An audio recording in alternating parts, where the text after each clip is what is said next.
are live now. Okay, I don't see it here. Refresh.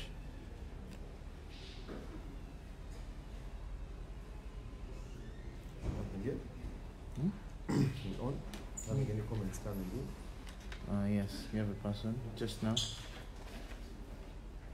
Solomon. Can you watch Diana himself on Kembabazi. your phone instead of his phone? It will be better. Then you search.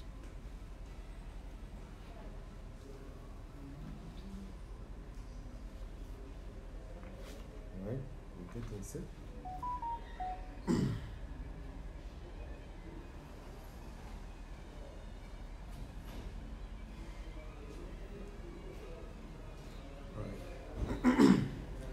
Yeah, just because if you just want someone, I'm reflecting someone. No, not here. Okay. Alright, hello everybody.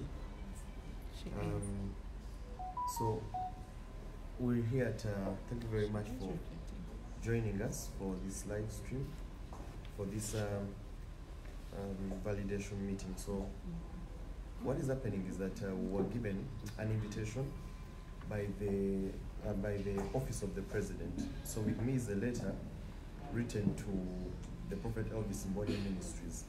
So what we were told was that we had to show up for a validation meeting, and let me just take you through the letter.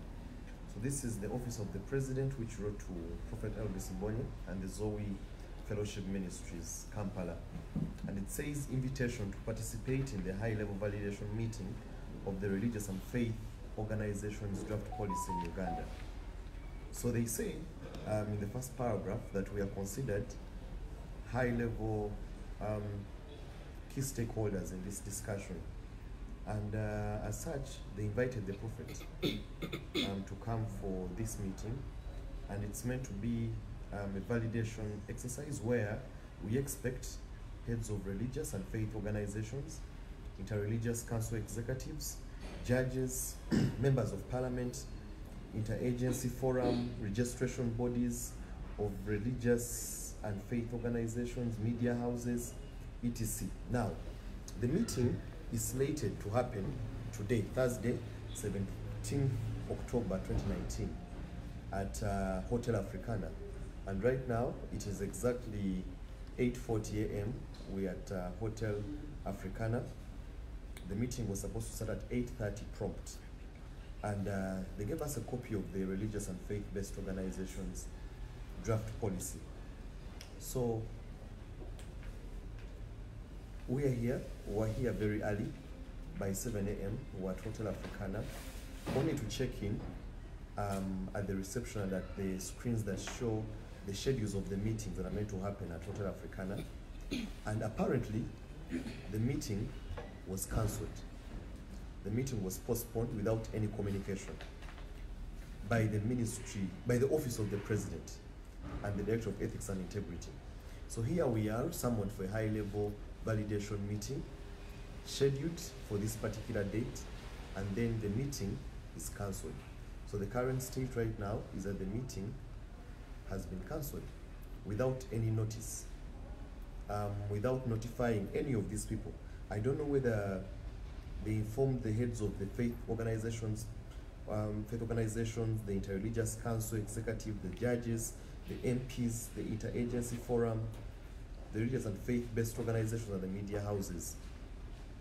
I think it's one of those things which are really below the belt, especially by the Office of the President and the Director of Ethics and Integrity. This letter was authored by the Minister of State for Ethics and Integrity, Reverend Father Simon Lokole. And as you may see from the letter, he actually appended his signature. So this is an original copy that we have that was written to Prophet Elvis Mbonye, who sent me here to represent him together with a colleague.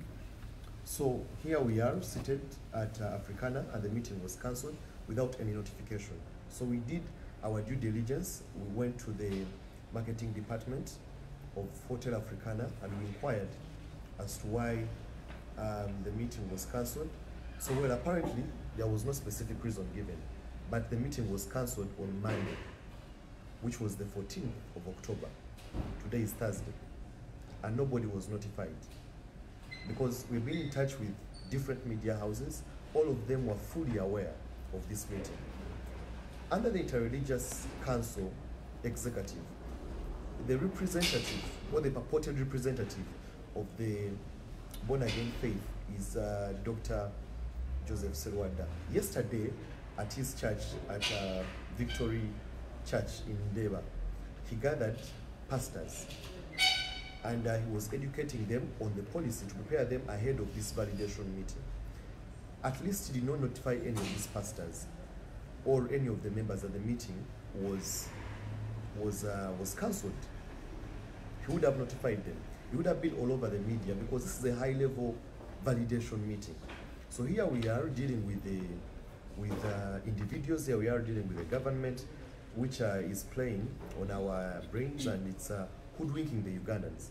You know, when we read between the lines, what I can confidently say is that most likely this meeting is going on in secrecy somewhere. And because they know that Prophet Elvis Mbonye is strongly opposed to this particular policy, they will do whatever it takes to actually play games around and to cancel the meetings and all this manner of nonsense and rubbish. Because I wouldn't expect a government department to be acting with such manner, a Ministry of Ethics and Integrity, acting in the most unethical and non-integral way in conducting its business. How do you cancel a high validation meeting without even notifying any of those stakeholders? If they consider us high-level stakeholders, if they consider the Prophet a high-level stakeholder, they would have notified him. Now, the background of this is that oftentimes the Ministry of Ethics and Integrity has written to the Prophet, I think since this exercise began, and we have always made it very outright and explicit that we're not going to attend these meetings. Reason being that we question the manner in which they are conducted. The last validation meeting, which was the first validation meeting, took place in Mukono. I think it must have been called in Hotel Africana in the month of July. We were invited and we wrote down, we were invited, the meeting had to happen on a Wednesday, we were given an invitation on a Monday. A validation process in terms of policy making is the final stage of policy development. The process includes consultation, the gathering of information, the consultative process, and then the validation exercise before a report is presented to the cabinet for the policy to be discussed, and then a bill is developed, then presented subsequently to the parliament, and then the discussions go on, as you know, first reading, second reading, then the debates on the floor of parliament subsequently taken, and if the president is to assent or if he's to reject, sending it back to the speaker, and all that process of legislative making within Uganda. Here we are, someone for a validation exercise where the Prophet was never consulted. In any case, even if he was consulted, the whole process of the consultation was tainted with a lot of illegalities and unfair processes. Number one, the information, the policy that they want to pass out, the government has come out publicly and have appeared on very many talk shows, radio talk shows where we've been told that there is no policy at all. But here we are invited to discuss a draft policy. In the month of July, when the Prophet was invited for this validation, the first validation exercise in Colin Water, Mukono, the letter still read that we were invited to participate in a validation meeting. And subsequently, I appeared on the Spectrum, which is a political radio talk show on Radio 1. I appeared there with Reverend Canon Aaron Mwesige, who is a key official under the Directorate of Ethics and Integrity. And his specific words were these, that as far as the government is concerned, there's no policy in making. So you find such a reverend father making such statements when actually the previous day he has just invited us to validation exercise. I have a phone recording that I took with Reverend Canon Aaron Mwesige when I was following up on the letter that was written to the Prophet concerning that exercise. And I called him to express our discomfort concerning the policy. And obviously, he's a very arrogant fellow. He's a very, he carries a level of primitive arrogance, which is not fit for a public official. And he carries all these wild airs around him, telling us about how the policy is not there, first of all, and how he knows that Prophet Elvis is strong against this policy. Now they know what's in this policy, and even when they have cancelled the validation meeting, I'm going to be joined by a colleague, and we are going to dissect this policy, because if they have chosen to play dirty, then we are going to beat them at their own game. We are not just called to simply sit back and spectate. We know how to do the politics. We are not amateurs in this game. We know how to pull the political strings. And I don't think that they're dealing with experienced people in this particular discussion. We are not just some blind Ugandans who are going about with usual business. You don't pass a government policy in secrecy. And I put it to them to come out and prove that actually this validation was cancelled publicly, and they have informed all the key stakeholders. Yesterday night, I made a couple of phone calls to top television stations in this nation, including NTV, NBS, the Buganda station, and all of them were clear, and they told me that they have sent reporters to cover this validation exercise. And even in their newsrooms right now, some of them are having preparatory meetings ahead of this discussion. Because we've done our part, we've sent to them the policies, expressed our views, prepared the press releases to inform them about why we disagree with this particular policy. And all of them prepared their reporters to come and participate in this particular exercise. Now, I am shocked. We're shocked that actually the validation exercise has been cancelled without informing any key stakeholder. This is how much the Director of Ethics is actually.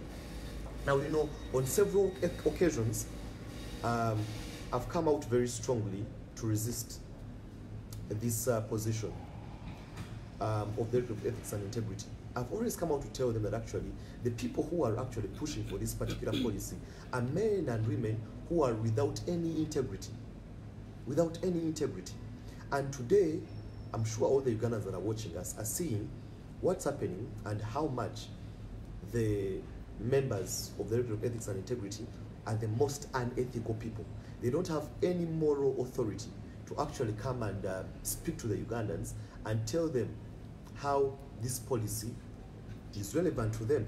Because if you can hoodwink them and you hide such an important government process, then what you're doing is really extremely, as I said earlier on, below the belt, extremely unethical, and as far as we're concerned, it's going to be extremely inconsequential. Unfortunately for the many Ugandans, this policy is not only targeting the born-agains, it's targeting all the religions. So every Ugandan out there, you should be very, very concerned. You should be extremely concerned, extremely worried when a whole government, a whole office of the president, because the letter I hold here is from the office of the president, written to the prophet, inviting him for a discussion. And here we are without any discussion. Well, we went ahead and responded to this letter as a ministry. Just somebody gave me the copy of the response that we made to the Director of Ethics and Integrity, and we responded to them in this letter that was dated the 10th October 2019, which was 10th October, which was it must have been last week on the Thursday. We responded to them, and we expressed our views as to why we disagree with the policy, first of all, and that we would send representatives. The Prophet would send representatives, and in this response, we state to them that number one, the last validation meeting, we were invited to validate a policy. Please note this: the policy we were invited to validate was the Religious and Faith-Based Organizations policy. as of today, we were invited to validate. Now, that was the first validation meeting of this particular policy. Then the second validation meeting, we are invited to validate not the religious and faith-based organizations policy. We are now invited to validate the religious and faith organization policy. Those are two distinct documents. Now, you can't validate just by on the face of it. Those are two different documents, meaning that the policy is having changing faces. The policy is being presented before the Ugandans to hoodwink them without giving the actual position of what the government actually has to give. So we expressed that, number one, there was no clear justification for the change of the name of the policy. Because if you've invited the Ugandans to discuss a policy that's going to affect religion, which is a key tenet to the whole democratic fabric and the constitutional makeup of this nation, because this is where the key resident features of the Ugandans, what is at their heart, is expressed majorly through their strong beliefs, spiritual and religious. Now, you invite them for this policy, and then the policy is changing names. Already we have given a background that they denied that there was no policy. Then here we are saying that the policy has now changed the name. Here we are invited for a second validation meeting where none of the government officials shows up. The meeting was cancelled on a Monday, from what the marketing officer of Hotel Africana, where currently I am right now, says. And today is a Thursday, without notifying anybody. Now, when you read, Uganda has a revised guide to policy development and management in Uganda. This is a 2013 document that was developed by the Ministry of Public Service. It was upheld and recommended, by the President of Uganda, who actually invited us for this non-existent second validation meeting. And this revised guide to policy development shows the processes of making a policy in the state of Uganda, the different stages, and sets out internationally acceptable standards of making a policy. Now, the government of Uganda, the Director of Ethics and Integrity, with all authority I can tell you, has actually violated the very policy document and the very policy guide that is meant to show them how to actually make policies. And we expressed in very specific ways as to why we disagreed with them. That, number one, there has to be strict adherence to international best practices, which are summarized in this particular revised guide to policy development and management in Uganda, because it has to be beneficial to the Ugandans.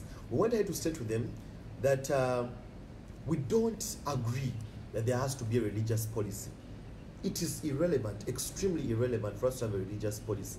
There is no need for this nation to have a religious policy. The Director of Ethics and Integrity should be able to learn from their past, from the past mistakes that have been made by leaders, state leaders in this nation. From the time of Amin, who was extremely against, who imposed actually a state religion. From the times of Obote, who actually abrogated the constitution in 1966. Here we are with the NRM government. It came in power in 1986. It came with a 10-point program. Another 10-point program, it stated one of those was to restore the belief, the public confidence into the existent regime. You can, remember very well the swearing-in ceremony of President Museveni at the stairs of Parliament, where he made a statement that has stuck to his collar, which was that this is not a mere change of guard, but it is a fundamental change. If this was a fundamental change, then the fundamental change has to actually exhibit a fundamental respect of human rights. They went ahead to make a commitment that they would restore the constitution. This constitution has a preamble. Under the preamble, it shows that Uganda has learned from its past mistakes. It has learned from the errors that have been made by past regimes. And based on a foundation of peace, unity, democracy, constitutionalism, all these high-sounding words, the state and the Republic of Uganda is to be handled with honor and dignity. The Constitution of Uganda was enacted in 1995. When it was enacted in 1995, one of the key tenets under Chapter 4 of the Constitution was actually the respect of the freedom of expression, religion, and conscience. And There must have been Article 27 of the Constitution, which puts this particular right, this freedom of expression. Now, here we are being called to express our views against a policy that we don't agree with. And then the government has actually defaulted on its very obligations by running away from their own shadow. They are now stuck in the mud. This thing is choking them. At a previous pastors' meeting, which was held at the Cricket Oval, which was called by Pastor Robert Kayanja, the Serwadas of this world, Dr. Joseph Serwada, the Bishop Alwarez, and all these leaders, they made a plea to the president that this policy was against the born-agains. The president came out to make a commitment that actually the policy will not pass. And you know, in his usual casual, laid-back standard, he told them that I will invite you for a cup of coffee and we discuss this. The Interreligious Council will be there to discuss this policy. Now here we are invited for this cup of coffee and all this rubbish. And none of them actually shows up. They cancel the meeting on a Monday. They run away after they have cancelled the meeting. And here they are, hoodwinking all Ugandans. We also wanted to express our view that this policy violates, number one, the basic constitutional tenets of Uganda. Number two, the basic human rights, which are enshrined under Chapter 4 of the Constitution. It also violates the whole policy procedural process of Uganda, but also violates Uganda's international obligations at that level. And then what I had to say was also, under the first policy that presented, they say that the policy steers clear from doctrinal issues. Their key argument was that they don't want to influence doctrinal issues of religion, because you can't legislate against religion, you can't legislate against spirituality without actually entangling yourself or changing the whole doctrinal setup, because you can't regulate against the exterior of the religion, of the religious framework, without tackling the doctrinal issues, because the fundamental issues that cause a departure point for the government and for us who are against the policy and for the proponents of the policy is that it's the basic doctrinal issues. For example, we believe in the prosperity gospel. Other people believe that they should be doing a hard work. Other people believe in supernatural healing. Others believe that people should be taking medication. And because of that, if you don't take medication, then you're against the government programs. So we believe that people should work under rest. Our colleagues, the Catholics, you know that every 9th of June, they hold a Martyrs' Day. People do very long pilgrimages. People move from Kabale, people move from Arua, people move from Tanzania. We have had the wife of the former president of Tanzania, Mwalimu Julius Nyerere. The wife is always there to celebrate. People they take long walks to come and celebrate, to come and express their belief in the religion. People take holy water at the Namugongo Shrine. That water has never been authorized whether it's clean. At least the National Water and Sewage Corporation has never said that the water is not safe for the Ugandans. It's all about their religious beliefs.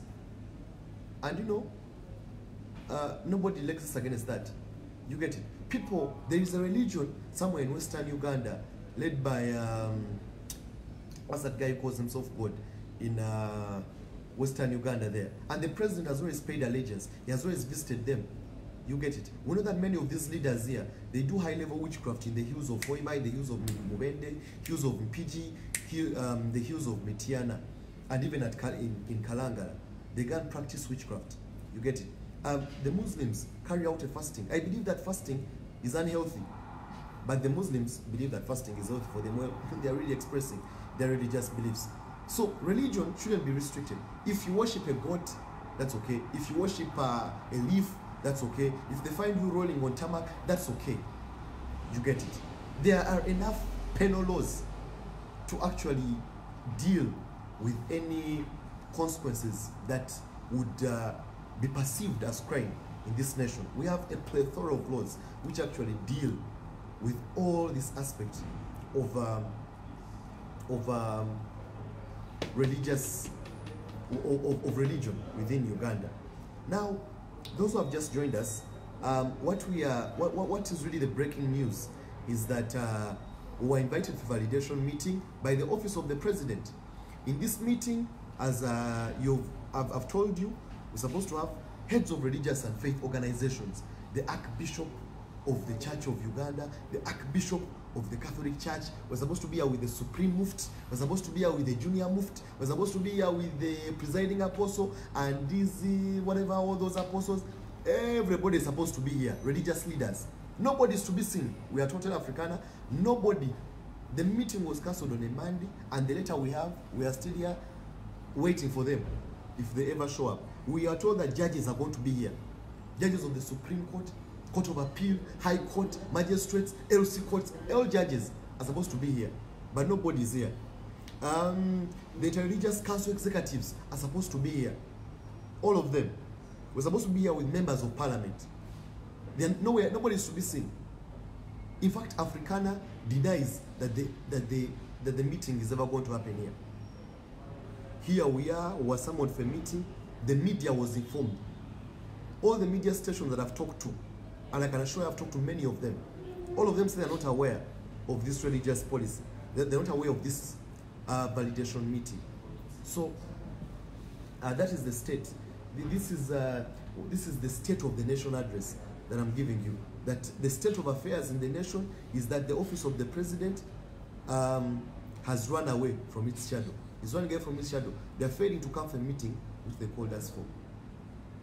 What, the manner of impunity, the level of the lack of integrity by the office of the Minister of Integrity. The letter was signed by Reverend Father Simon Lokodo. I don't know whether it's still whether it's a Catholic priest or he was excommunicated. You get it? This is a man who, there were reports that even he had Minister of Integrity, Minister of Ethics and Integrity, and I remember the reports that were made about his office, where there's lack of integrity, high-level corruption, all right, a lot of sexual immorality, and he summoned us to discuss matters of ethics and integrity. He has preoccupied himself with discussing religion in the nation. He has never come out to run after those who are stealing the money for oil and the oil resources. Those who are using impunity to forcefully immunize the children of this nation, he doesn't run after them. Those who are stealing money from the Lubowa hospital where MPs recently were denied access, even including a permanent secretary of the Ministry of Health, Dr. Diana Atwine, he doesn't summon those. All the matter of corruption, doesn't look into that, but they think that the most urgent matter for the state of Uganda is actually the religious policy. So we concluded by telling them that we shall attend the meeting and we shall express our views, because we don't want to be found wanting at any level. We have done our due diligence. We have showed up.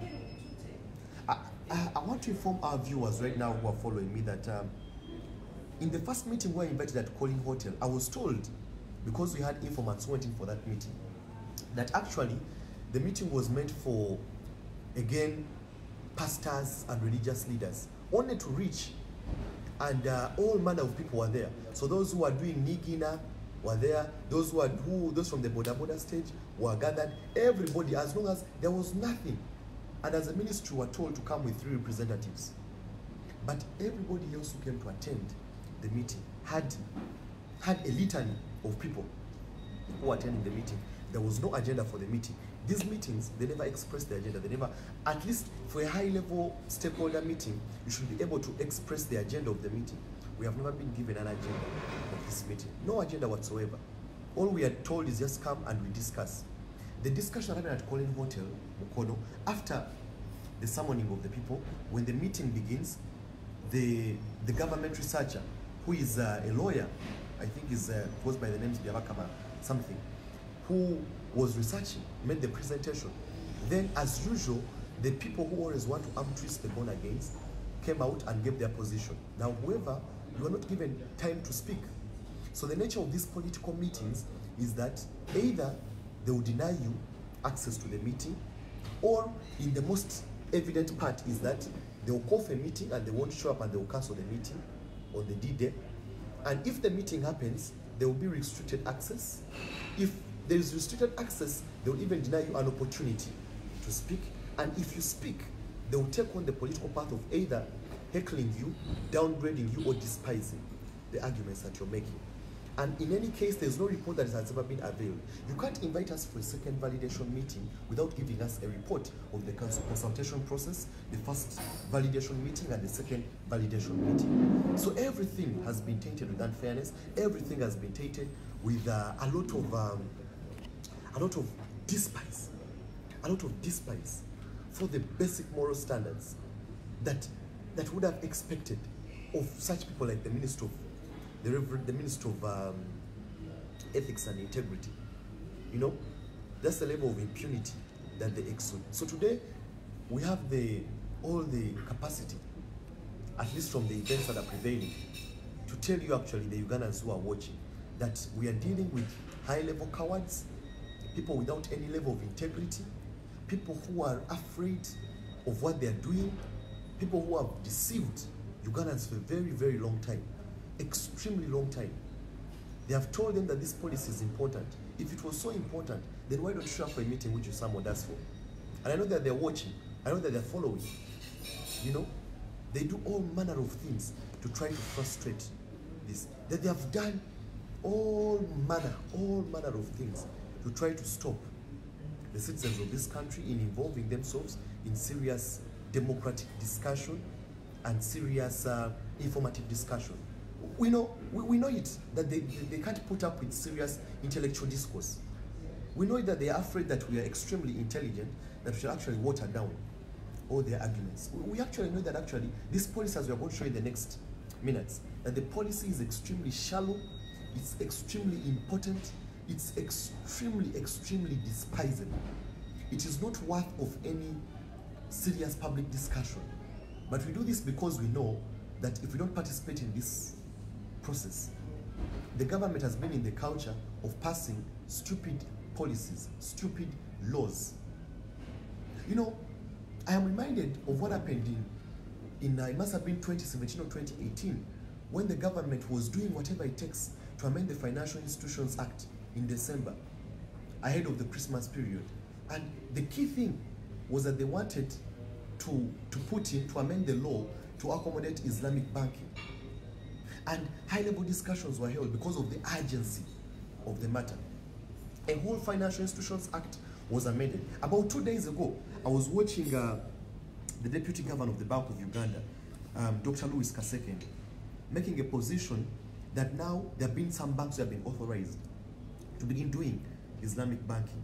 Wherever they are pushing for policy over a particular religious sect, they will always do whatever it takes, even to amend a law in a Christmas period. When it comes to issues that actually affect the body of Christ, what the so-called Catholic Reverend Priest does is to run away, to go for validation meeting, and he hides. What this so-called, this Aaron Mwesigye fellow would do, and you know, the guy who was excommunicated from All Saints Church, Nakasero, for stealing funds, what he would do is to arrogantly speak to leaders and, you know, want to carry them out, carry us as if we are his little babies. What men who have lost the whole worth of their saltiness, the likes of Pastor Robert Kayanda, the likes of Dr. Serwada, what they do is to submit the church to the president, plead to him. The man recently was on Sunday, under heavy rain. President Museveni was there with the Speaker of Parliament, Kadaga, when they were giving 100 million to a church, to some sort of religion somewhere in eastern Uganda. When the speaker won, the speaker is one of actually the high-level recognized Christians from All Saints Church, Nakasero. When she won the speakership of the Ugandan Parliament, she gave credit to the gods of Busoga. I know all those clips, you're going to avail them. You're going to avail them. We are going to do everything to actually set out. We're going to do everything possible to actually present to you, the Ugandans, to show you how these people have kept on changing faces. We have a collection of data to show you, video recordings, to show you how these guys are even inconsistent with their positions. So right now, I'm going to be joined by a colleague, a lawyer, to come and we dissect this religious policy. We know that many media stations are afraid of giving us time to come and discuss this policy. We know that many media stations have been intimidated by the government to stop hosting, to stop hosting some of us because of what they perceive as extreme religious views. But we shall use every avenue to make sure that we advocate for the church, for all the religions, against this particular policy. So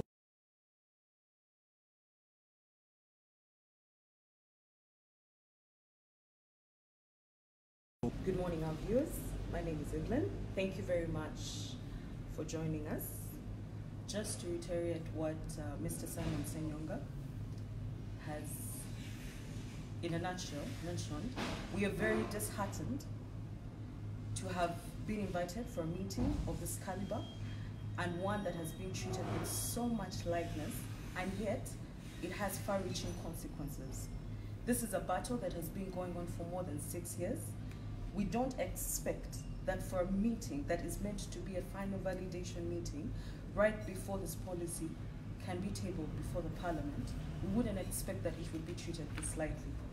Secondly, for the nature of this meeting that involves high stakeholders, the list that could have been done, especially if it had genuinely been postponed, is to inform all stakeholders. However, to our dismay, we're very shocked that we happen to be the only stakeholders from Prophet Elvis Mbonye Ministries that seem to not have gotten that memo. Nevertheless, it is our role, it is our duty. We shall not relent, because not only is the born-again Christian faith in dire need for this kind of enlightenment, as Ugandans, as the Ugandan citizenry, it's very important that it is understood that this policy is not just targeted at born-agains, but it affects Ugandans. I would expect that human rights activists should be at the forefront of fighting against this policy, simply because it actually dares to infringe on the basic human rights. We'll discuss the policy with Simon, but just to start off from the validation process. The purpose of a validation meeting, one, is to have an objective discussion from which proposals are then considered. Like Mr. Simon mentioned, from the first validation meeting, neither has a validation report come out, neither has any other sort of information regarding the outcomes of that meeting being publicized for our benefit. So it becomes very difficult to engage in a final validation meeting, and yet what was discussed in the prior meeting has not been considered. Again, if we look at the nature of this policy, considering that there's been a lot of heated debate about it, it would be of utmost importance that it is treated with so much carefulness, especially because of the various sects across the board that it would affect. Now, if we go straight to the problem statement, for which the proponents of this policy seek to enact it, I'll just read it briefly. And it says Article 29(1)(c), and this is from the revised policy, at which Simon mentioned has changed names. Article 29(1)(c) of the Constitution gives Ugandans the freedom to practice any religion and manifest such practice, which shall include the right to belong to and to participate in the practices of any religious body or organization in a manner consistent with the Constitution. However, the government did not put in place an enabling regulatory framework on how the freedom of worship should be exercised. Now, if we were to start off at that point, if the Constitution provides for a human right, basic human right, which because again, if we looked at the rights that can be infringed on, so to say, under Article 43 and 44, the parameters that must be considered. Now, again, throughout this entire process, we have mentioned time and again, that this policy seeks to infringe, as Simon mentioned, seeks to infringe on basic human rights. However, not once have we received any kind of response as to why the government would dare to infringe on such a right. What they claim, however, is that they need to regulate how the freedom of worship should be exercised, which begs the question, in what capacity should the government regulate such a right? Surely if, again, the same policy actually provides that religious leaders are accountable to God. If I juxtapose that in the sense that if a religious leader called of God is accountable to God, how then does someone that does not belong within that then seek to regulate? How will they know what can be exercised? How will they determine what is acceptable and what is not acceptable? The policy, if we keep dissecting it, makes reference to a board, which has been revised to the Religious Faith Organizations Board. Under this board, or if we started from the very top, we have the Office of the Prime Minister, and the Office of the Prime Minister is mandated to implement and monitor policy development in the different ministries, departments, and agencies. Then we have the Office of the President, where the Directorate of Ethics and Integrity falls. That Office of the President is the lead agency in this whole regulatory process. Then we come down to the RFO board that we'll talk about in length. That RFO board is reflected, ought to be, or should be reflected according to the policy at a national level and a district level. However, for the specific RFO board that has been revised to comprise of about 8 representatives, being the chairperson, being the vice chairperson, being 3 members, and then 2 local government representatives and a board secretary. What this policy states is that apart from the 2 government representatives, all the other members on that board ought to be members nominated by the RFO organization, the RFO, which is the Religious Faith Organizations, which simply means that everyone that would be on that board would have to fall under a religious faith organization, which organization is going to be legislated or monitored by, at a higher level, the Office of the President. Now, why am I bringing out all of this? I would not be wrong to assume that if anyone, for example, first of all, for people that do not, like Simon mentioned, we don't advocate for this policy. We don't see why it should be implemented. There are enough laws that currently govern. Because again, in the problem statement, why they feel the need to regulate the freedom of worship and is because of witchcraft, loss of property, loss of lives. Now, we already have penal laws that clearly stipulate what should be or how such offenders should be treated, or the sanctions against such offenders. The question that we have asked time and again, why is there a need to have a separate regulatory framework, yet we have all these laws? How about we address the government and all the proponents of this policy that are pushing for it should be able to ably advise us why the Penal Code Act shouldn't apply, why the Companies Act shouldn't apply, for example, for registration, why the NGO policy 2010 was enacted specifically to ensure that RFBO organizations at the time, which is religious and faith-based organizations at the time, would not fall under the ambit of the NGO Act. What is so special about them that they cannot fall within the ambit of the NGO Act? Why do we seek to have a separate framework for religious and faith-based organizations, or as they'll call them? As a legal personnel, I can't help but draw a conclusion that there's a lot of masking of faces that's going on underneath that is not being dealt with. Because the purpose of, like he mentioned, at the validation exercise, the views for those that are against the policy were expressed through the various talk shows that those that are opposed to the policy have engaged in. All these have been raised, but not once have we ever received any sufficient or at least justifiable reason as to why all this is being overlooked. Now, before we can get into the detail of the rationale for the policy or what the policy outcomes are, I would like to put this to those that are pushing for this policy. For them to actually know that, one, we are very aware of the agenda behind this policy. Two, we are not going to settle for anything less than a properly informed opinion of those that are trying to push for it, in as far as why the reasons for our opposition are being neglected. There is need to address them. There is no reason why, for example, because I would not be wrong to assume that that meeting is going on anyway.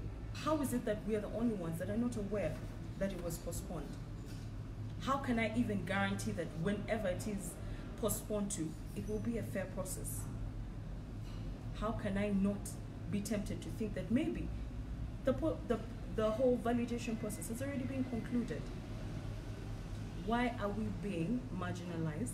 Why are we being put out there or trying to be separated from the whole process and yet only being invited? Somewhere here in the policy it mentions that there are over 25 consultative meetings that have been held. And while we understand and acknowledge that it could have been with different segments, I can't quite say that we were approached. So out of those 25, the ones that we're actually aware of are the two. This, the one that was meant to happen today, being the final validation meeting before it can be tabled before the cabinet. Thank you very much, Andy. Now we're going to continue dissecting this policy bit by bit, all right?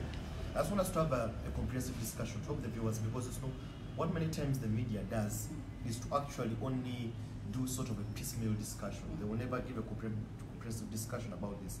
Now just turn to your policy from the executive summary. So what we are going to dissect today is the National Religious and Faith Organizations Policy. Now with me are two documents.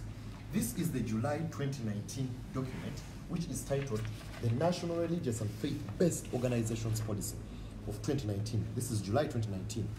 A few months down the road, we are presenting with another document called the National Religious and Faith Organizations Policy, which is a September 2019 document presented by the Directorate of Ethics and Integrity.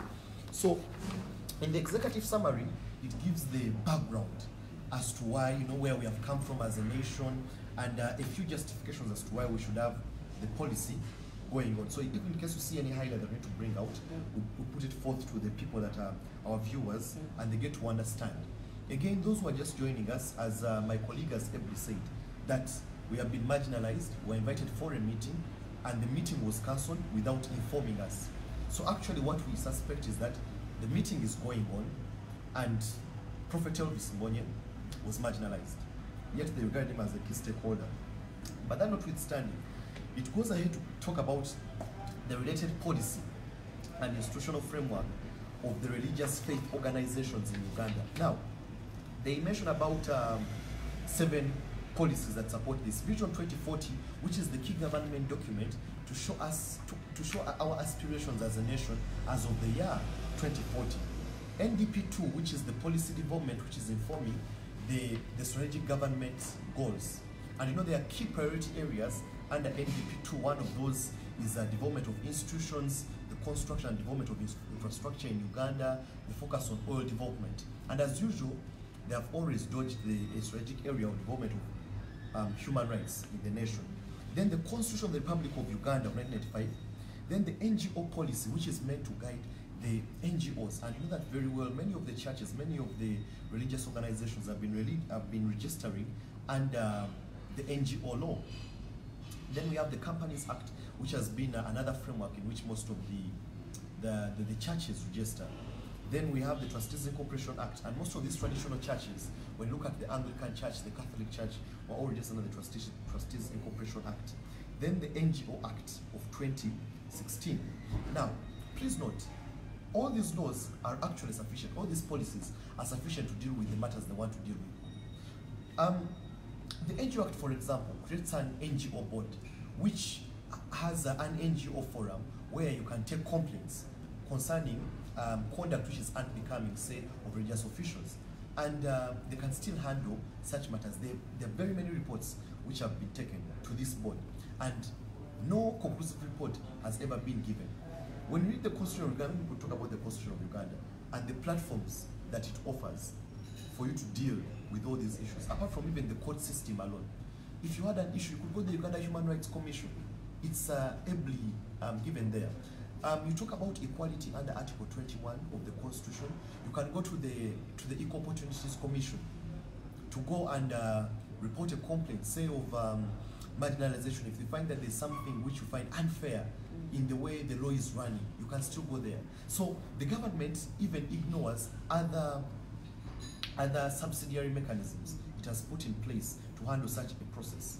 You can still go to the magistrate's court. You can even go to the police to report a case. A file can be opened, a criminal file. Now, we've even had pastors who have been prosecuted under the same. I think, remember that pastor who was famously called the Chiwede pastor, put under the same law. Remember when Pastor Robert Kayanja was accused of homosexuality? He was brought to the courts of law. Remember when the pastors who accused them, the likes of Pastor Chaze, Pastor Male, Pastor Sempa, after the matter was decided, they were given particular punishments, such as going to do community work in Mulago. All right. So what you're saying is that the Constitution has very many avenues that you can use to deal with issues of ethics and integrity. All right. Talking about, I read an article by Dr. Joseph Serwada last week. I think it must have been Monday or Tuesday last week, if not Wednesday, where Pastor Joseph Serwada made an argument that actually the essence of having the religious law is a term I found very peculiar. He said that he wants to ensure statutory guarantee of perpetuity. In the most basic language, meaning that there should be a law that guards. His historical background is that in the times of Amin, the president just stood and said, we are abolishing the religions. Now, here we are, he wants to ensure that there is a law which can ensure that actually the church is deeply ingrained. Now, what's the danger of that? Because it looks like it's a testy argument on top of it. It's a rosy argument on top of it. But it's the danger of it. You can't talk about certain guarantee of perpetuity, number one, in the context of religious freedoms. Reason being, Uganda is not a religious state. Under Article 7 of the Constitution, Uganda will not have a state religion. When you call for state guarantee of perpetuity, what in essence you're creating is a state religion. And as such, you can't have an act of parliament, at least in this context, actually amending the whole constitution without following the right constitutional procedure of amending the constitution. So it falls flat. That argument of statutory guarantee of perpetuity falls flat in that context. Secondly, you can't talk about a statutory guarantee of perpetuity without necessarily amending key provisions of the constitution. So minus just imposing a state religion, you have to amend key provisions. Now, number two, if you talk about a state guarantee of perpetuity, who are going to be the members who are going to discuss the coming in place of this law? Because even at the basic level of policy making, you've marginalized many. You remember the constitutional making process of this nation in the early years, 1994, 1995? There was a wide discussion across all the people, across the whole nation, the different stakeholders, international organizations, the military, the junta, the thugs, in that context, you understand what I mean by the bandits, the people, who went to the bush to get power. They were bandits to that extent, because Obote regarded Museveni as a bandit. Museveni regarded Obote as a bandit. Amin regarded Obote as a bandit. Likewise, Obote regarded Amin as a bandit. And so it was a government of bandits and juntas and all these people. So the process was fair. But here you are wanting to amend the constitution very unfair. So it talks about the international legal framework. It cites the Uganda, it talks about the Universal Declaration on Human Rights. It talks about the International Covenant on Civil and Political Rights, Article 18, which gives the religious freedoms. Now, I want to tell the Ugandans out there that one of the most, I think, I don't know what quality of lawyers, what quality of people behind the research of this policy, because they even conveniently exclude particular laws so that they can quote laws which are convenient. I'll tell you, there are very many laws which have been removed out of this. International laws under which Uganda is a part of. For example, it's not only the Universal Declaration of Human Rights, it's not only the ICCPR. We have the International Convention, the International Covenant on Economic, Social, and Cultural Rights. All right. You have the Siracusa Principles on the interpretation of the restrictions and limitations, and International Covenant on Civil and Political Rights. You have the African Charter on Human and People's Rights. You have the East African Treaty. All right. All these are enabling laws which have actually been conveniently removed from all this discussion. Why? Because they want to limit Ugandans to only a particular viewpoint, which is extremely restrictive. And even the particular restrictive discussion is actually violated, because those that are cited are actually violated. Now, you talk about, for example, the Universal Declaration on Human Rights. You know, the founding principle of the UDHR as it is that human rights are, number one, they're universal. They are inherent, meaning they're not given by man. They are interdependent, all right, meaning that the breaking of one human right will lead to the subsequent breaking of another human right. For example, if this religious policy, if your right to religion is violated, many people, for example, the right to religion is bigger than going to church. It will affect your very livelihood, because they're going to impose on you a program which actually does not represent your views. You get it? For example, if the source of my sustenance is God, and you want to restrict my relation with God, you are in essence restricting my right to livelihood, which is in essence my right to life. And the courts of law in this nation have gone ahead to actually explain what this right to life is. I remember the Supreme Court decision of Susan Chigula and 187 others versus the Attorney General of Uganda. The Supreme Court stated that the right to life is beyond breathing in and out. The right to life is about livelihood. The constitutional case of Salvatore Abuki and others versus the Attorney General, the Constitutional Court went ahead to say that you can't talk about the right to life when you're removing my right to livelihood. That if my source of livelihood is God and you're restricting me, then actually you're taking away my right to life. So the Ugandans out there, this religious policy is going to affect your right to life, your right to freedom of expression. That you will no longer express your views, because religion and spirituality is about expressing your views. Now, if you have views which are against what the government is saying, they can still curb you. Strategically speaking and politically, what the government has always done is that it always brings up this policy ahead of the election period. Now we are approaching election time, 2021. President Museveni has always posted himself. You know, he knows this politics of creating a problem and you be the very solution to it. So what he has done is this: he swings the religious policy and he says there is a problem. He uses these cadres to go and, you know, and by his cadres, I mean the likes of Pastor Robert Kayanja, the likes of Dr. Serwanda. Why can I say that? Because Dr. Serwanda sits on the Interreligious Council, all right? There, they discuss government programs. I have seen him many times on his TV, Dream TV, where he has made very bold decisions. One of those where he said that in Uganda, let me just say in Uganda, right? Uganda, meaning that the preaching of the gospel is going to be a very hard thing. Why? They are going to bring laws that are going to restrict. So the president uses these cadres to front for a policy. The very president will summon pastors to come and tell them that actually, no, this policy is not, this policy I don't agree with it, and there's no need for you to be worried about it. yet he's the very person who is actually fronting for this policy. So do you see, are you now reading between the lines about the intentions of these particular people? Maybe even you have something to say about these particular things. Specifically about regarding freedom of expression. Yes. One of the roles of media has specifically been defined to the extent that its role is to popularize this policy. Mm-hmm. Meaning, the policy does not afford them an opportunity to actually speak against this policy. Yes. We have seen it time and again.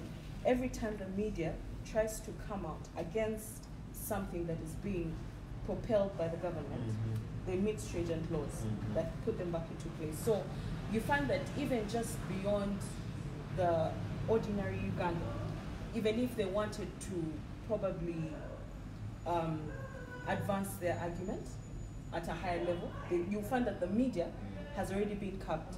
I know, I'm sorry to cut you short, but I know we can give even examples. Remember how the UCC has come up with very restrictive, Uganda Communications Commission came up with very strict guidelines, you know, to limit the discussion. Yeah. And you know what, for example, the UCC does? I've been on very many media stations. The moment you mention the word UCC, the presenter will tell you, please don't go that side. It's very slippery ground. So what you're talking about is actually very true. That, and you know, I hadn't seen it that way. That actually what the policy does is to tell the media to popularize, not to depopularize. So meaning that Evelyn shouldn't be invited on TV to make a statement which will depopularize. So in essence, they are restricting the freedom of expression and even the very mandate of the media in the nation. And we very well know that in this nation, the freedom of expression has been defined to mean that it's a key tenet of constitutional governance and constitution in this nation. And there are very many, even case law, the case of Andrew Mwenda and Charles Ssenyonga, which is, I think, the leading case on media freedom of expression, where the court went ahead to say that the freedom of expression is, number one, a key tenet of a democratic state, and the freedom of expression doesn't mean only speaking what is good. It also includes speaking what is annoying. So if I come on my Facebook page and I speak annoying things, I have the very right to be guarded. You know, so you don't just come and say you should speak only what is pleasing. I'm not an NRM cadre. I don't believe in their ideology. So, you know, like this is their ideology, that restrict freedom, like, you know, restrict religious freedom. And I can't deny it, that the government is very, very much propagating this. So, to that extent, the NRM government has actually failed on its very obligations. Because you see, I want you can discuss the law, but I want us to understand the politics behind this thing. And we can't keep on only discussing the law, because they know that when you discuss the law, you can get away with legal arguments. But you know, we want to touch, we want to open that wound. We want to actually show the people that we know the politics behind this thing and what actually they are doing. You know, you talk about the laws that they are citing. For example, the Anti-Corruption Act, the Marriage Act, the Public Order and Management Act, the Anti-Laundering Act, for example. Their intention for quoting the Anti-Laundering Act is that they want to stop supernatural manifestation of wealth. So what they're saying is that you must declare where your wealth is coming from. So if money multiplied on your account, then you're laundering. You're not paying taxes. You get it. So under the Anti-Money Laundering Act, they can use it to extremely restrict, you know, the performance of the miracles. That they know the Anti-Corruption Act, and you know, it has a very wide meaning that cannot be even used against the whole right to your freedom of religion and expression and conscience. Yeah. So I think that's what I can really think about it. The Public Order and Management Act. You know what that act says? That you have to seek for permission from police before you make any meetings. And you remember very well when at the time of remember that constitutional case of Mwanga Chivumi versus the Attorney General, where he went to the courts of law to help interpret. And the courts of law, I think it must have been the judgment of Justice Elizabeth Chisache Msoke, who said that actually the police doesn't have the right to give permission. The police would rather be informed. The police should be informed, and it gives protection.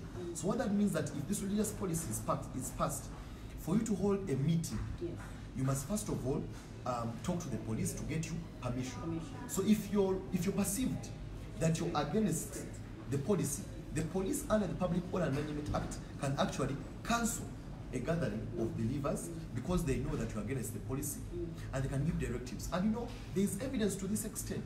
You've seen how police has cancelled political rallies of the FDC, the political rallies of the people power, the concerts, all these guys. And you know, you even talk about concerts. You know, you've seen the incident of Bobby Wine at his beach where he was stopped by a fellow musician, Sevo. You know, he's a musician because he registered under the Uganda Musician Association, I think last Saturday, or the other side at Kololo. So he's a musician stopping another musician. You get affecting his right to life. Affecting his right to livelihood. So it has always been the culture of the people like President Museveni, artists, you know, artists like President Museveni, like Sevo, to restrict the freedoms of colleagues like Bobby Wine. Yeah, but let's continue with the policy. Maybe just to add to what you're saying, especially when you mentioned belief in supernatural prosperity. Not so long ago, the president was involved in a wealth creation tour, Operation Wealth Creation, including advising the pastors that met him at Lugogo Cricket on how to create wealth. I would imagine that for a nation like this that has spoken about wealth creation since time immemorial, if you found a lot of people that, for example, multiply money, for example, manifest supernatural wealth, as opposed to trying to curb that or trying to hold them down, wouldn't it be a much easier? Because, I mean, the purpose of this policy really is to advance national development. Yes.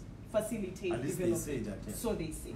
So sure, if there's a lot of people or a group of people that they imagine have wealth that cannot be accredited to a certain source, and yet they cannot hold it against them, or at least provide evidence that they're engaged in some criminal activities, how about you consult them? What would you think of that? Consult them and find out, how do you get what you get? How is it that in a time when the economy has been grappling, you're actually faring very well? Wouldn't that help this nation very fast to move from the place that it's been in and get to a place that it ought to get to? Because if a small faction of people are causing such an uproar in as much as the wealth that, or the riches, or, you know, the luxurious lifestyle that is lived, I think Ugandans should be afforded that opportunity to listen and know how better lives can be improved. Because we've heard about crop farming, I don't know, all those funny solutions that we're giving. Why? Why is it not working? Because there are people that have engaged in that same thing. We've had wealth creation tours and, you know, talks before, but we don't see the results. So if you have a sect of Ugandans that are manifesting something that should be termed as supernatural, I would imagine that maybe it's high time that such people actually listen to. And you know, when you talk about even consultation, it needs to be fair. Yes. Because that's a very strong point that you make, that when you're making consultation, it has to be fair. It has to be adequate, right? It has to include those who are with divergent views. There has to be sufficient time for consultation. You know, this policy is trying to be passed in a very hurried way. That they will hold a few meetings here and there, then they will call us for meetings, and then they will cancel the meetings, and then later on you just hear that we passed a resolution, and the policy is now going to be discussed in cabinet, going to be discussed in parliament. So even the whole consultative process alone is unfair. It doesn't cater for the basic standards. And you know, as we read those guidelines, the policy document that is supposed to be used to develop the policy, it is not even followed in essence. Because if you know that Prophet Elvis Mbonye is against the policy, have you bothered to consult him, given him adequate time? Because you're spending taxpayers' money. Why the Ugandan out there has to be actually very angry is that these fellows are using taxpayers' money. They're using, for some of you, your hard-earned money to call for meetings in expensive hotels like Africana, and even they cancel the meetings, and they're using your taxpayers' money to go and popularize a very agenda which is wicked. They're using your taxpayers' money to restrict our freedom. They're using your taxpayers' money to bribe pastors. Because what President Museveni is doing actually, in essence, is bribing and setting a political agenda ahead of 2021. He will spend billions and billions of money to hold a pastors' meeting at Cricket Oval. He will spend billions of money to give Pastor Ssenyonga of Christian Life Church in Bwaise to go and popularize the Operation Wealth Creation agenda. You get it? You use billions of money to track our phones, billions of money to set up all, you know, to bribe spies and to kind of set them up to come and attain the names of different men and women of God. So they're using your taxpayers' money to pass such a policy. They're using your taxpayers' money to hold high-level meetings. You know, all they do is just to go and take some tea and then come up with their things, and then they get very, very, very, very high stipends.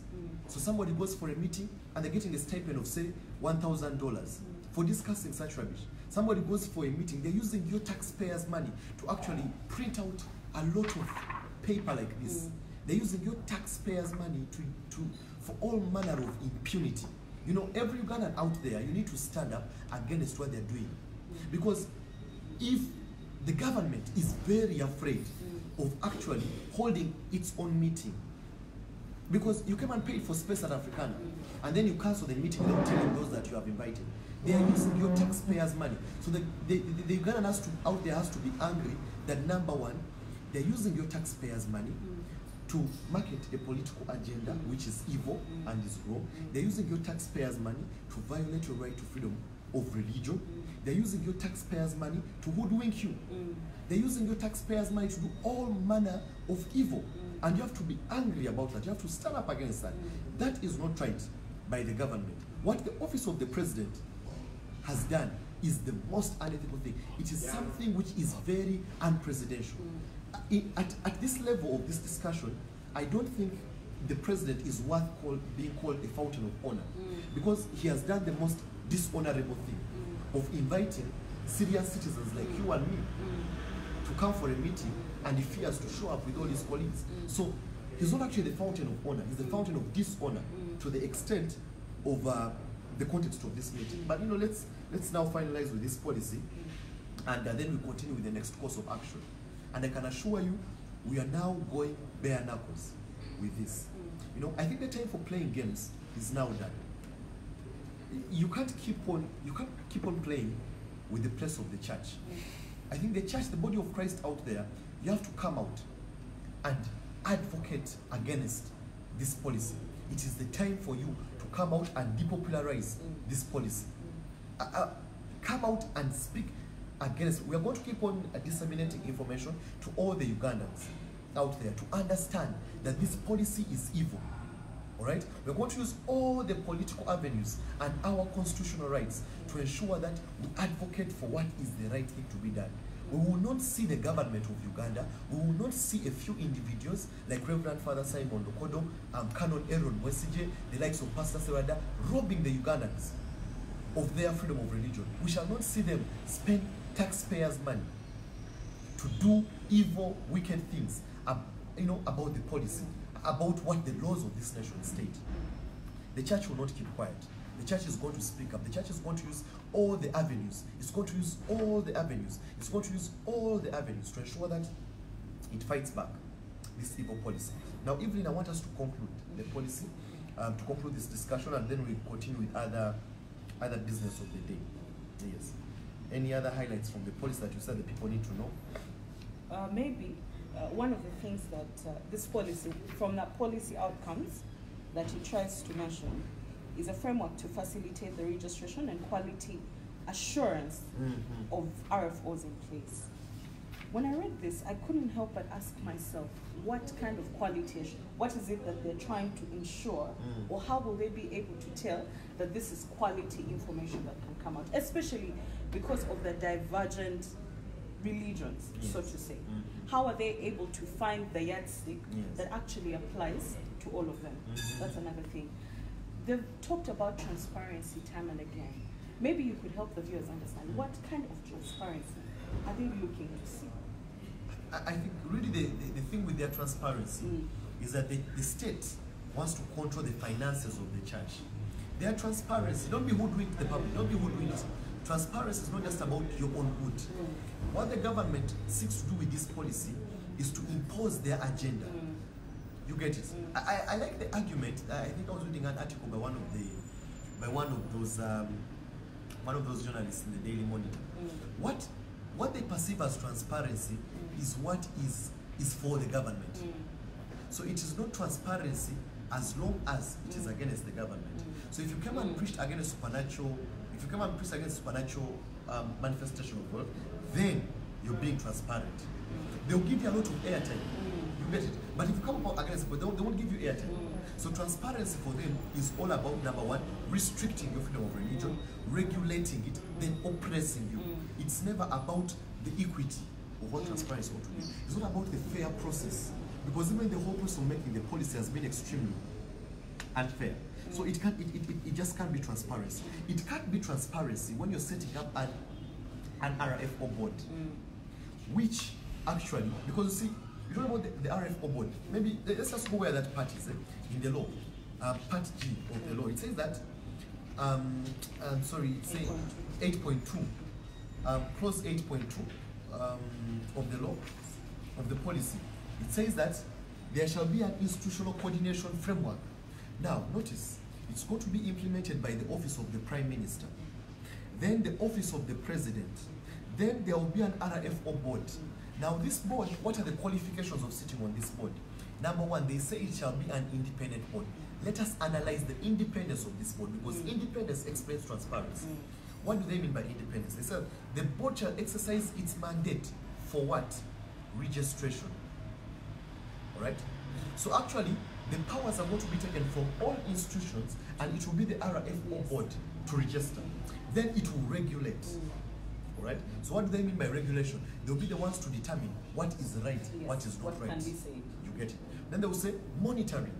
So all of you have been following the discussion of the National Coffee Bill, which has been a very contentious issue in this year 2019, where, for example, they say there shall be individuals to monitor. I'm assuming that what government, for example, can do that.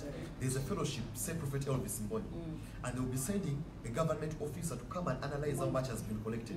Then you go back and report what has been said. What has been said. You have to give an analysis of whether what this Prophet Elvis Mbonye is either marketing the government or against the government. Then what will they do? They will also oversee the activities. So you're going to have an RFO board which is going to oversee. It will be the general overseer of the church. Then and the whole religion, the religious setup. That you who is a Catholic out there, because you must also have other religions, that a Catholic, the power is going to be taken away from the Pope. You as a Catholic, can you stand that? Can you imagine? Can you imagine as a Catholic that power is going to be taken from the Pope?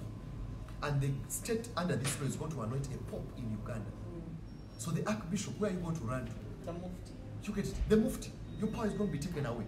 I would expect that, other than Sheikh Muzata being there fighting with this musician, you should be out there standing up against the policy. You get it? So where are the likes of Sheikh Muzata? They should come out and speak against this. Where are the likes of Sheikh Mubaji? They should be speaking out against this. Where is Archbishop Cipriano Lwanga? Where is the new Archbishop of the Church of Uganda? They should be the ones standing up against this policy. Can you imagine that your Pope will no longer have power? As a Catholic, if you're a serious Catholic, you should be very, very angry. Very angry. This is beyond the born again. It's for you, the Catholic. It's for you. It's for you, even the witch. Where is Mama Fina? You get it? Mama Fina should be very angry with this. You get it? She should be coming out strongly to speak. I know, and we need all this because all these are our allies in this, in this process of change. So when we are having such a discussion, we want to have Mama Fina coming to discuss with us. We want to have her standing up against this. We want to have Mubaji coming to stand with us. We want to have Kayongo coming. We need to come and discuss and stand against this policy. What does the policy do? It says that save for the government representative, the board will be appointed from members nominated by the registered RFOs. So meaning that if you are a Christian and you're not under the Born Again Federation, you're not under the National Born Again Federation, NAFBA or BAFI, you cannot be appointed. So imagine if you are a born again. If you're not under that, so what are they trying to do in business? They're trying to impose, they're trying to force all the born agains to be under this register. May I tell you this? We need to spill the dirt of these guys. For example, that association of Pastor Joseph Serwanda, it's a company register where Dr. Joseph Serwanda is a director. So meaning that you're going to subject the church to be under Pastor Joseph, under his company. So the church is going to become a company limited by guarantee. So meaning that the church, in case there is, for example, a dissolution of the company, you can dissolve the whole church. Can you imagine that Pastor Ssenyonga can just call his director and say, we are dissolving the company? Meaning that everybody under him, you've been dissolved. You can no longer operate. You get it? For example, if the courts of law declare that the company has run bankrupt, that means that the whole church, all of you have run bankrupt and you've been closed. If, for example, they began trading in doing illegal activities, the courts of law can declare that you engage in illegal activities. I mean that the church can be closed. So we have documents showing that these companies, these were registered as companies. So actually they're not seeking the good. They want to impose. Number two, this year they will be electing the new leader of the Interreligious Council. Pastor Ssenyonga has always positioned himself as the next leader. You get it? Because it's on a rotational basis. The Muslims have had a share, the Catholics have had a share, Anglicans have had a share. Now Pastor Ssenyonga is positioning himself. How does he have to do it? Make sure all the born agains are brought under his company.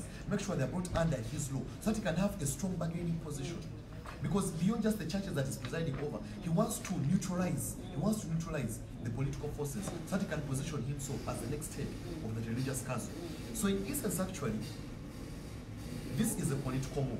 You know? Now, this RFO board, the national RFO board. Simon, maybe just to add to what you just said. Please. Because one of the policy outcomes is that there should be harmonious coexistence of different religions of faith and faith. Now you can imagine if we had a setup, like you just said, the interreligious council, that obviously defeats this purpose. Yes. Because if it's under, say for example, Mr. Simon, it's under you. There's no way if I were Mufti, I'm not so sure that you would push for my gain. Yes. Simply because you want to run it your way. And especially because we operate differently, so to say. So whoever is at the very top determines how everything else is run. That means if it is you or myself, for example, that means I will affect a Muslim, I'll affect a Catholic, I'll affect a witch. If I don't believe in witchcraft, there is no way I am going to implement anything in their favor. So that means this right here is masking something, and it defeats the purpose for which they claim it's being formed. So like Simon mentioned, it's very, very important for the Ugandans to understand, one, their human rights are in danger. Two, it affects each and everyone. It's not just for the born again, it's not just for the Catholics. So it's high time that the Ugandans actually arose to the fact that we have got to stand up against this policy. We've got to stand up against this policy because our lives are in danger. For people who really, and you find that almost everyone is affiliated to a certain religion.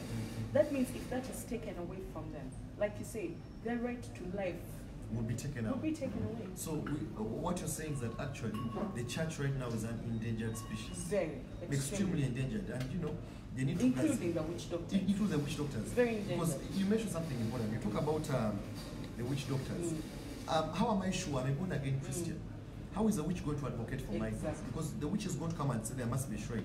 You must sacrifice a goat. You get it. You must do all this, kill a hen, do all this, practice all this sort of juju. And then you expect him to be the head of this. You know, for example, how are they going to, how many witchcraft associations are registered for them to qualify to be registered RFOs? Let me tell you this, why should a witch be angry? Because you who is a witch, you don't want to be given an opportunity to lead. Because you must fall under religious faith organizations. When you read the definition section of this policy, it only defines what faith is. And faith is described as actually, you know, when you read the qualifications of joining the Interreligious Council, this is what they say. Because I've looked through their website, this is what they say. That for to join the Interreligious Council, you must, their basic tenet is that you subscribe to one God.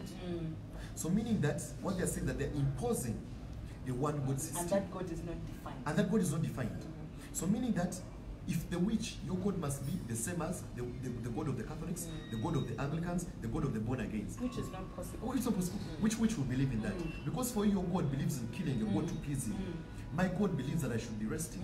You get it? So what actually this policy is doing, that it's imposing a state God on us. And this God, again, is going to take the shape or the frame of the human who is going to be the president. Because the ultimate supervising body is the office of the president. So those of you who are, for example, and who follow, for example, the end time move of God. What actually these guys are imposing is the new world order. Yes. The new world order. What they're saying is that this policy actually, one of its the policy outcomes and the rationale of its formation is that the policy wants to create equality. Yes. It wants to create harmony, the diversity and harmony, harmonious coexistence. What does that mean? For example, if a homosexual is going to come and preach, if a homosexual comes and tells you, I believe in homosexuality, the born-again church cannot stop, has no right to stop him from wedding. Meaning that you are under legal obligation. You are under legal obligation to wed a homosexual. You get it? Now it means that you can, if a lesbian came into the Muslim community, you must be able to carry out a wedding, a nikah for this person to be wedded. So they're introducing a new world order, which is going to actually push the satanic agenda. So, Ugandans out there, it's time for you to rise up beyond, leave the political hoodwinking. This is not just a legal document. This is a very, very grand agenda. And who is funding this? We know that the Vatican is pouring in a lot of money to the interreligious council to fund their activities. No wonder they are fighting for stipends and a few handouts. They are funding this to ensure that they have a one world order, a new world order, a new one world agenda. All right, which is going to be against what Christ said. You get it? Because it points us towards one God, which is the God of this world. Actually, that's why they don't describe it, because they don't have the moral authority to describe them. That's why Prophet Elvis Mbonye will not be allowed to enter their meeting. That's why Prophet Elvis Mbonye will be denied access. You get it? Because he's the biggest opponent of this policy. The biggest opponent of this policy is Prophet Elvis Mbonye. Too bad. Most of the ministers, most of the Christian ministers have been compromised. They've been compromised, they've been given handouts, they've been threatened, all manner of things has been done to them. Files have been opened up in CID. So when you start talking, they say, no, you have a file here, so you can't speak against that. We know what the government is doing. We're not blind Ugandans.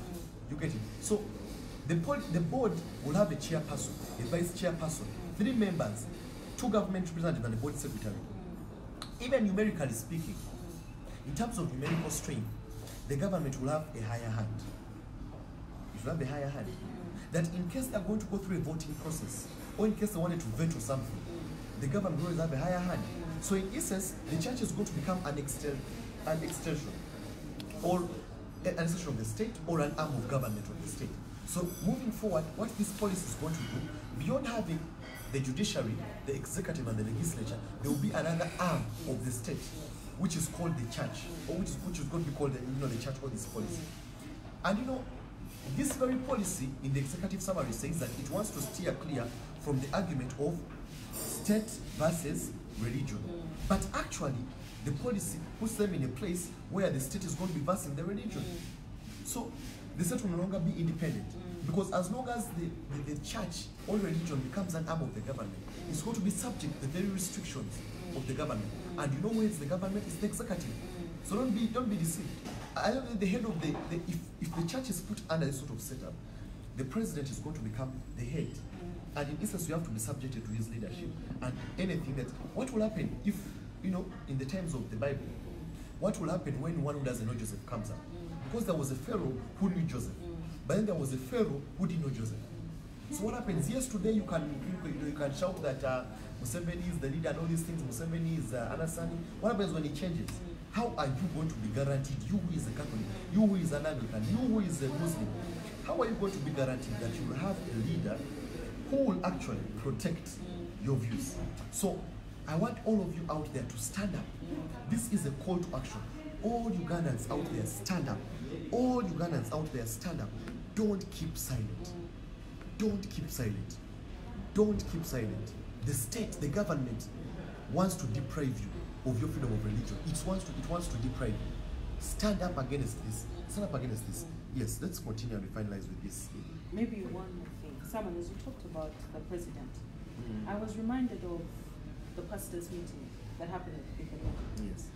I would have imagined that top of their agenda would have been to discuss this policy, or at least for him to actually give a very definite stand on the policy. What happened, however, was they talked about wealth creation and every other thing, and then when it came to the policy, one, he said he was not exactly aware of it.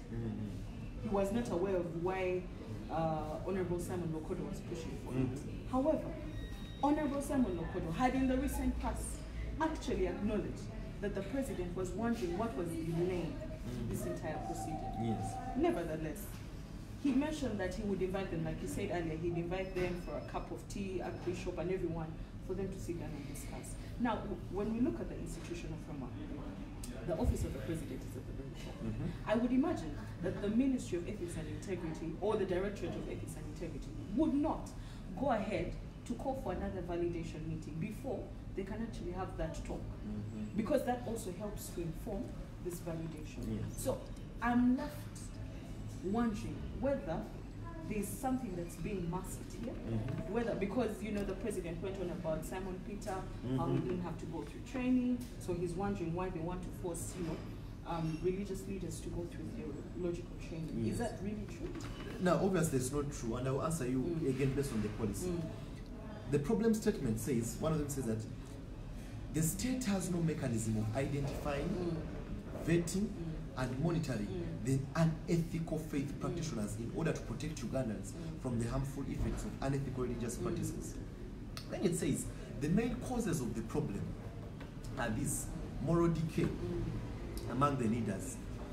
You get specific regulatory framework, lack of accountability standards, lack of formal training for the leaders or preachers. So the president is actually fooling Ugandans by saying that the policy, when he quotes Peter, now Peter wasn't educated. Yet in the very policy which is advocating for, he's saying that there has to be formal training, because it says that one of the problems being caused, one of the problems that are caused, one of the problems that are being caused in the whole religious setup is the lack of formal training. So what will be the solution? Impose formal training. So the pastor out there has to be afraid. You can no longer preach. The students who are, for example, most of these preachers began when they were in university.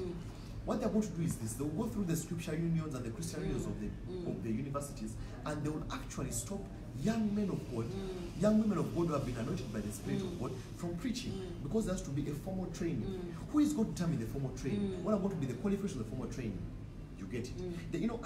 I listened to a very shallow argument of Pastor Ssenyonga recently on his TV, where he said that he listed the pastors who are against the religious policy. One of them, key of them, was Prophet Elvis Mbonye. And he said, why is Prophet Elvis Mbonye against the policy when Prophet Elvis Mbonye has a degree from Makerere University?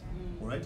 The people who are strongly against the policy are educated. He's talking about Pastor Robert Kayanja having a theoretical training college at Ruaga Miracle Center. Why is he against the policy? You get it? Now, in essence, what he's saying is that you guys shouldn't trust what these guys are saying. You should be trained.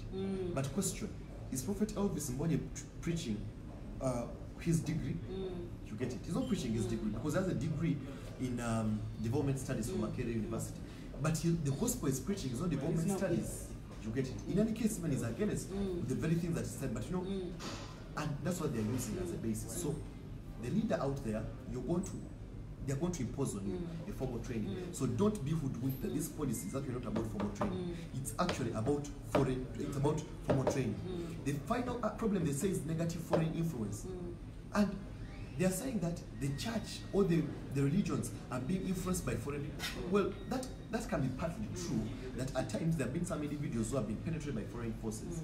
But you know, even the argument itself is self-defeating, because you have very many laws which can deal with this foreign influence. Why do you need another extra law? Why is there no evidence? Because the only evidence they present is only to the extent of moral decadence. That's why they are very domestic. They can conveniently quote Chibwetere, they can conveniently say that, you know, Pastor Mujingo is fighting with the wife, but they will never come out to demonstrate how actually foreign influence. There's no comprehensive report of how foreign influence has influenced religious setup.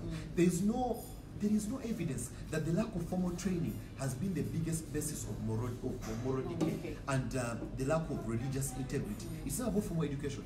How many people with doctorates, how many people with masters are in Rosella prison? You get it? How many top doctors have been in prison? You are having presidents. Recently, you had a person like Omar Bashir taken to the ICC. So don't be deceived. It has never been about the formal training. Luzira prison is not only filled by the most informal and uneducated people. Actually, they are high-level educated people. Doctors who are stealing money from the government, Lokodo never goes for them. There have been professors who have done all manner of impunity. You've seen them, who have been brought before the courts of law, top professors. So if it was all about the formal education, then Luzira upper prison, the top terrorists wouldn't be educated. The top murderers wouldn't have been educated. You get it? Kaihura today, who is before the military court, is a lawyer. Kaihura has a master's in law. Kaihura went to LDC. You get it? Kaihura. Now Kaihura is an educated person, but he was arrested and put in matching. So is Kaihura uneducated? He's not uneducated. The guys who are committing impunity. Father Lokodo he has theological training, but Lokodo fear to come for the meeting. So Lokodo is actually one of the causes. Formal training has been the biggest cause of religious impunity. We have a case study. We have proved it. That, for example, you have Lokodo. Lokodo very educated, but he has been the cause of religious destabilization. You have Canon Mwesiji, so-called educated fellows. So every pastor out there, every leader, every religious leader has to know that actually the problem with religion isn't the lack of formal training. Actually, it is these guys who are educated. These guys who use high-sounding words like high-level validation meeting. High level is for the educated. But imagine the educated have run away from discussing what is intellectual. So actually, don't be deceived. You know, you get it. You don't need formal education. All you need is the anointing of the Spirit. Don't be hoodwinked. You get it. Formal education is not the solution to this. Is there anything else you have seen even that you want to There's something that you mentioned about academic institutions. Yes. Again, this would draw us back to infringing on a right, a specific right being the right to access to information. Reason being, one of the things that they mentioned here, the proposed institutional arrangement, caters for academic and research institutions. However, throughout this entire process, much as they informed, they informed here that there have been quite a number of consultative meetings, how many of those, because you can imagine, this is also going to affect people that go down all the way to academic institutions. How many of them actually have been reliably informed about its policy, its effects, and all of that? And yet, what they're going to be subjected to is to carry out research in favor of this policy. the policy. So actually, they're even infringing on the academic spaces. Yet the Constitution of Uganda says there shall be freedom of expression, and the academia will be allowed to express themselves. Simple example. I went to Makerere Law School. I was taught by Professor Sylvia Tamale. I was taught by Professor Joe Lokonyango. These are people who believe there has to be equality, gender equality. And as such, for example, the homosexuals have to be allowed to express themselves. Now, for me, who is a born again, who will say, no. It's not true that actually somebody is born a homosexual. All right? The academia is going to be, for example, why should the academia be afraid? Why should, for example, my good professor, Sylvia Tamale, why should Professor Christopher Mbazia, Professor Joe Lokonyango, why should Professor Mahmoud Mamdani be afraid? Actually, be very angry with this. This is what's going to do to you. This policy, in case you come up to write or to say anything against what the government perceives as religious, then actually you can be kicked out. I can assure you, you'll be subject to the same test. You'll be subject to the same embarrassment that Dr. Ssenyonga is going through. That Dr. Ssenyonga cannot express extreme views about her. Well, we don't need to operate like her, but should you operate like her and you come up against, for example, some sort of religion, then you will be taken out of the government. And I really wish the academia can get to understand that, because this is the time for the academia to open up spaces for us to go and discuss. This does not only affect the religious leaders, it will affect the media, as you every say. It will affect academia. It will affect the academia. Taxpayers. Talk about the taxpayers. You talk about even the foreign governments. You know, when you talk about taxpayers, something that's interesting in here is that they actually provide to successfully implement the policy. The ministries and local will be required to plan and budget for the intervention. Now you can imagine that the taxpayers' money is going into all this kind of thing. Now, I might be someone that sits back and I could care less about religion and everything, but surely for the money, my money that I invest we won't go into the topic of bribes. We've seen it over and where they hand over envelopes left, right, and center, and the explanation that has been given is quite wanting. Yes. But you can imagine that I could care less about what's going on. But my money is being subjected to implement such kinds of plans without informing me or without me consenting to it. And you know, you come to think about it. How big is the Ugandan budget? And how much of, you know, is this really a priority area? That it should be. You talked about Vision 2040. It has priority areas. Talk about NDP. It has priority areas. There is nothing priority about religion right now. You get it?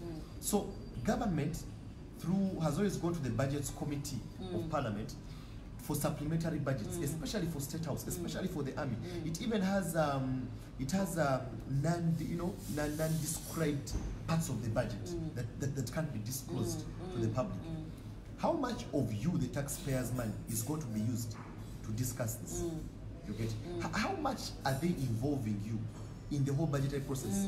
Okay. Yes, you may not be interested in the doctrinal issues. Yes, you may think that we are extreme, but for the sake of your money, you need to rise up. Because your money is going to be put to waste in such useless things. Where are the NGOs? Yes. Well, that's what the NGOs are fighting against corruption, to stand up against this. So even the NGOs are going to be affected. Even our own international relations are going to be affected because Uganda is violating its international legal obligations. If you actually violate the freedom of religion under the ICCPR, under the SCHPR, African Charter of Human and People's Rights, Museveni has always postured himself as a champion of the East African community and its political federation. But now the very President Museveni is violating human rights because one of the tenets of the political federation, which is going to be the final stage of the formation of the East African community, the restoration of the East African community, will be the respect of human rights. And now you're seeing here you are with President Museveni violating human rights. What is the East African Court of Justice going to do about this? What are the litigants out there, the lawyers, the people who are in the different professions, what about this? What are the traders going to be about this? Because imagine you are a trader in religious, maybe in religious regalia. Are you aware this policy is going to restrict you? You get it? So the traders have to come out, the investors have to come out because this policy is actually very broad. It's extremely broad. Where are the kingdoms, for example? The Buganda kingdom, where is it? Because this policy is going to affect even the way you do your business. For example, under this policy, tenets of the Buganda culture can be perceived to be religious activities. Yes. And in case there is foreign funding, and you've seen it before, that when the Katikkiro of Buganda, Oweekitiibwa Charles Peter Mayiga, began popularizing the Chapa Mungalo aspect, the government came out and even threatened and said, no, we know that some of you are being funded. Because actually it's true that the Uganda government sought international partnerships to popularize the aspect of land rights because many of its people were losing, you know. But now here you are, an aspect of the Uganda culture or the Bunyoro culture of the Busoga culture is going to be perceived to be religious. And should there be any funding coming in, then they can actually say under the religious policy you can't do that. Why? Your practice falls under religion. So where are the kingdoms? The kingdoms have to stand up against this, all right? The Kabaka of Buganda has to come out to say this. He has to come out against this. The Chamazinga of Busoga has to come out against this. The king of Toro, the king of Bunyoro, you have to come out because this policy does not only affect religion. Religion is actually a key tenet of your traditional makeup. Yes. And this policy is going to restrict you. So this is a clarion call to all Ugandans. We have brought in the discussion. It does not only affect the church. So Simon, what you're saying is that every Ugandan ought to rise up simply because this policy is seeking to control or suppress, like you mentioned, further, so that they can eat from a certain palm. Yes. And as long as you're against that, then it affects you. Exactly. Every Ugandan has to stand up. Every Ugandan has to come out to say something against this. We would expect the government to be the most honest. Anyway, it's not the most honest. We expect the government to be fair when they're doing this discussion. But you see, I want us to just to bid our viewers farewell, and I want you to give your concluding remarks that the viewers, the viewers out there to have. I want us to thank the viewers. People have listened to us from 8:30. Now it's coming to 10:30. People have tuned in all over the world, all over the globe to follow this discussion. Thank you for. I've been told that we have been doing very well. We're trending on Twitter, on Facebook, on the different platforms that we have following this discussion. Thank you very much. Let's keep the discussion going. I encourage you to really comment with hashtag Prophet Elvis Mbonye and hashtag Stop Religious Oppression. So please give your concluding remarks and then we'll be the viewers fair. My concluding remarks, as I earlier stated, this policy is very uninformed. We don't need this policy at all. There are enough laws that can regulate any activity that they seek to control. And in a nutshell, I want to thank each and everyone for tuning in, for listening, for taking time. Please be very aggressive about this. It's time for us to rise up. It's not enough to just keep the talk amongst ourselves. We need to act because our lives are endangered. Our freedoms are endangered. Our human rights are endangered. Thank you. Thank you very much, Evelyn. Thank you very much, the viewers, for joining us. We are going to follow up on this discussion. Again, those of you who may have joined us, you are aware that we are called for a meeting, a validation meeting, that was to happen today at Hotel Africana at 8:30 a.m. We were here way earlier than 8:30 a.m., only for us to reach the hotel, and we were told the meeting was cancelled. Now, please note, it was only Prophet Elvis Mbonye who was not notified. So our suspicions are that this meeting is going on in an unknown and undisclosed location. We are going to respond to the Ministry of Ethics and Integrity, the Office of the President, which called us for this meeting, and the Director of Ethics and Integrity, and Reverend Father Simon Lokodo. We shall respond. But again, you as a Ugandan, you have to rise up. You have to rise up against your right to freedom of expression, freedom of religion, freedom of conscience. You just can't keep quiet. You know, enough is enough. Enough is enough. You know, we're tired of the political games and, you know, the childish games that are being exhibited by the government. This policy is evil. It is evil because it violates the Constitution. It's evil because it violates the international legal obligations of Uganda. It's evil because it's going to affect every Ugandan's right. So this is a call not only to the church, not only to the body of Christ. The body of Christ has to be at the forefront of championing this cause, but it's a call to the Muslims, the Mufti of Uganda, the Supreme Mufti. You have to come out. I call upon all religious leaders of the Islamic institution to come out. I call upon all Catholic leaders, straight from the Vatican to the Catholic Church, the institution of the Catholic Church, to rise up against this. The fathers, the priests, please rise up and preach against this. This is a call to all traditional leaders, the kings of the different traditional institutions, the king of Uganda, king of Busoga, king of Bunyoro, the chiefs of the different chiefdoms within Uganda. Please rise up against this because it will affect everybody.